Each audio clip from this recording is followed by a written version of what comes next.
বড় একা একা লাগছে আপনাকে, বাকিরা আসেনি ভোট চাইতে? বললো দূর পাগলা, সবাই তো এসেছে। বললো না দিদি, খুব ফাঁকা ফাঁকা লাগছে। বলছে হাটে এরকম করে হাড়ি ভেঙে দেয়? জ্যোতিপ্রিয়, পার্থ, অনুব্রত, মানিক সবাই যে আছে, তাই আমি এখন একাই আসতে বাধ্য হয়েছি। বাকিদের ব্যবস্থা করতে হবে। তাই এইবারের ভোটটা শুধুমাত্র থানার ওসি যে পঞ্চায়েতের ভোট লুট করাতে পুলিশকে নামিয়েছিল, এবারের ভোট যে ভিডিও নকল ব্যালট পেপার তৈরি করে ব্যালট বাক্সে ভরেছিল, মানুষের ভোট দেওয়া ব্যালট পেপার গুলো যারা পুকুরে ড্রেনে ফেলে দিয়েছিল, তাদেরকে চমকানোর ভোট नॉय, जे बाप दे उस्कानीते एरा बंदर की तरह उछल कूद कर रहा है, उस बाप लोगों को टाइट देने के लिए ये वोट है। और बाप करके टाइट देवार জন্য ভোট আছে। এটা কে দেবে টাইট? কে লড়বে? যারা তৃণমূল থেকে ভোটে দাঁড়িয়েছে তারা এখন ধোঁয়াতে কারখানা খুঁজে বেড়াচ্ছে। আর সুকৃতি বাবুর মাস্টারমশাইয়ের অপোজিটে আরো একজন বিজেপি থেকে দাঁড়িয়ে আছেন, উনি আবার গরুর দুধের সোনা খুঁজে বেড়ান। না তো ধোঁয়াতে কারখানা পাওয়া যাবে, না তো গরুর দুধের সোনা পাওয়া যাবে।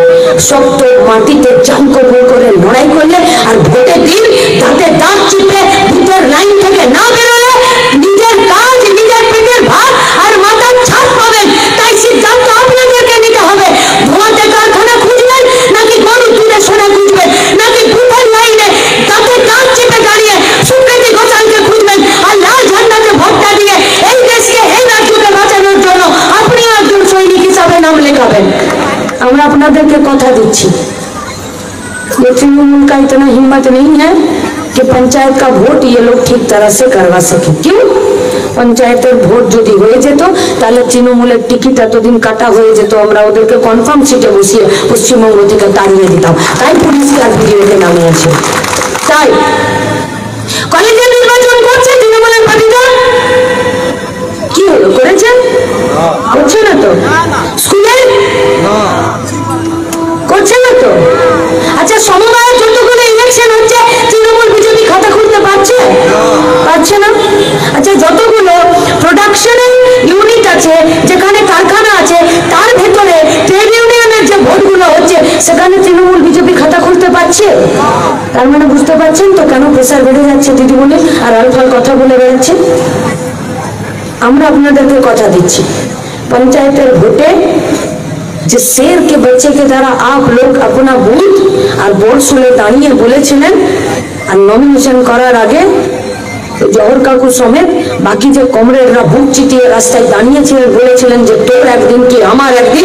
আমরা আপনাদেরকে কথা দিচ্ছি যে লড়াইটা আপনারা দেখিয়েছিলেন, এবারে 2024-এ সুকৃতি ঘোষাল আর 26-এ তৃণমূলের সরকারটাকে বিদায় শুধুমাত্র পশ্চিমবঙ্গের ছাত্র যুবরা দিয়ে দেবে। শুধু সময়ের অপেক্ষা, এই সরকার থাকবে না, টিকবে না এই সরকার।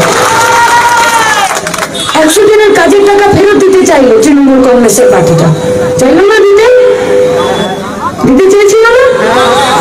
দিয়ে একটা ফর্ম ফিল আপ করালো না এরা?